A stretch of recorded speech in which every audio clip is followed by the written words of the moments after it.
Hidup tanpa makna terdengar seperti sesuatu yang menakutkan. Seolah-olah semua yang kita lakukan, semua yang kita perjuangkan, pada akhirnya tidak berarti apa-apa. Tapi coba berhenti sejenak dan tanyakan ke diri sendiri dengan jujur. Apakah kamu benar-benar tahu makna hidupmu?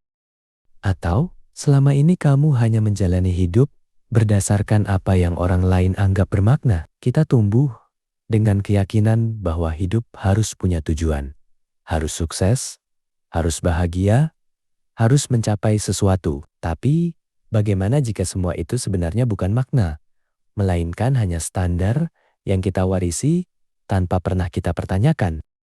Di titik tertentu dalam hidup, banyak orang mulai merasakan sesuatu yang aneh. Mereka mencapai hal-hal yang dulu mereka impikan, lulus sekolah, bekerja, menghasilkan uang, bahkan mendapatkan pengakuan, tapi tetap merasa kosong. Bukan karena mereka kurang bersyukur, tapi karena ada sesuatu yang tidak bisa dijelaskan. Seperti ada lubang di dalam diri yang tidak bisa diisi, tidak peduli seberapa banyak pencapaian yang sudah diraih. Dan disitulah pertanyaan besar mulai muncul. Apakah hidup ini benar-benar punya makna? Atau kita hanya menciptakan ilusi agar semuanya terasa lebih mudah dijalani?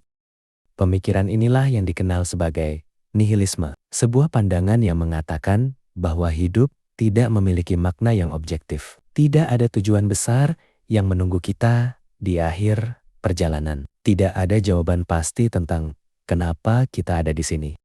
Dan bagi sebagian orang, ini terasa seperti kutukan. Karena jika tidak ada makna, maka semua usaha terasa sia-sia. Semua perjuangan terasa kosong. Bahkan, kebahagiaan pun terasa sementara dan rapuh. Seolah-olah kamu sedang berlari, tapi tidak tahu kemana tujuan akhirnya. Bayangkan kamu sedang bermain sebuah game, tapi kamu tahu bahwa game itu tidak punya ending. Tidak ada kemenangan, tidak ada pencapaian akhir. Semua yang kamu lakukan hanya akan berulang tanpa arti yang pasti. Awalnya mungkin menyenangkan, tapi lama-kelamaan kamu mulai bertanya, untuk apa semua ini?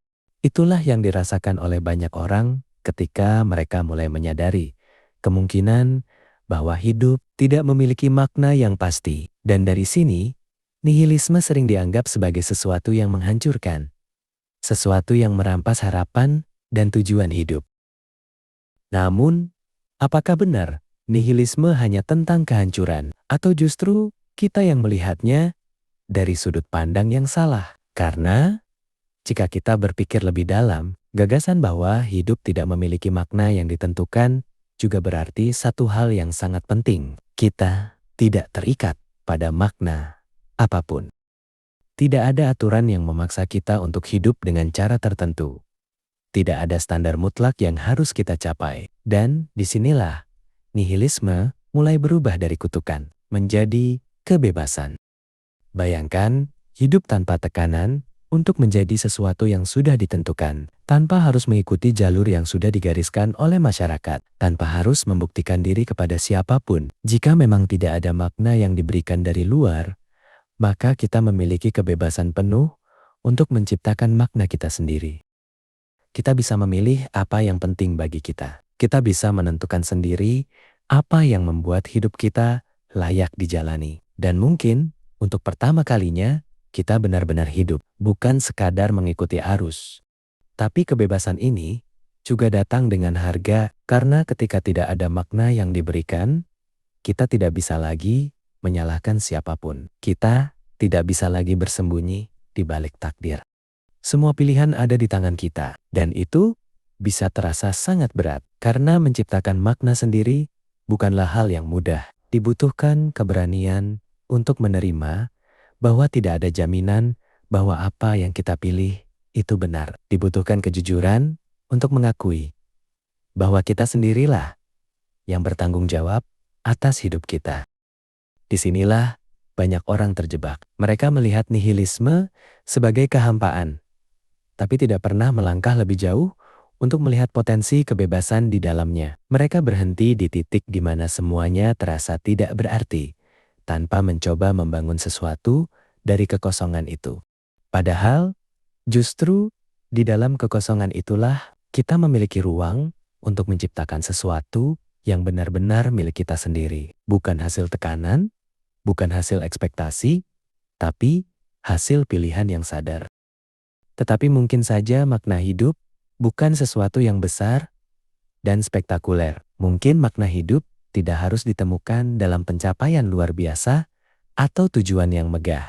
Bisa jadi, makna itu justru ada dalam hal-hal sederhana dalam hubungan yang kita jaga, dalam hal kecil yang kita nikmati, dalam cara kita memilih untuk tetap berjalan, meskipun kita tahu tidak ada jaminan apapun di depan. Dan justru, karena tidak ada makna yang pasti, setiap hal kecil yang kita pilih menjadi lebih berharga. Jadi, hidup tanpa makna. Apakah itu kutukan atau kebebasan? Jawabannya mungkin tergantung dari cara kita melihatnya. Jika kita berharap ada jawaban pasti, maka nihilisme akan terasa seperti kehampaan yang menakutkan. Tapi jika kita berani menerima bahwa tidak ada jawaban pasti, maka nihilisme bisa menjadi awal dari kebebasan yang sebenarnya. Kebebasan untuk memilih, untuk menentukan, dan untuk menciptakan arti hidup kita sendiri. Pada akhirnya, mungkin hidup memang tidak memiliki makna yang diberikan. Tapi itu tidak berarti hidup tidak bisa bermakna. Karena makna bukan sesuatu yang kita temukan di luar sana. Makna adalah sesuatu yang kita bangun, sedikit demi sedikit, dari pilihan-pilihan yang kita buat setiap hari. Dan mungkin justru disitulah letak keindahan hidup. Bukan karena kita tahu tujuannya, tapi karena kita terus berjalan meskipun kita tidak tahu. Jadi, kalau suatu hari kamu merasa hidup ini kosong, jangan langsung menganggap itu sebagai akhir. Bisa jadi itu adalah awal. Awal dari kesadaran bahwa kamu bebas. Bebas untuk menentukan arah. Bebas untuk menciptakan arti. Dan bebas untuk menjalani hidup dengan cara yang benar-benar kamu pilih.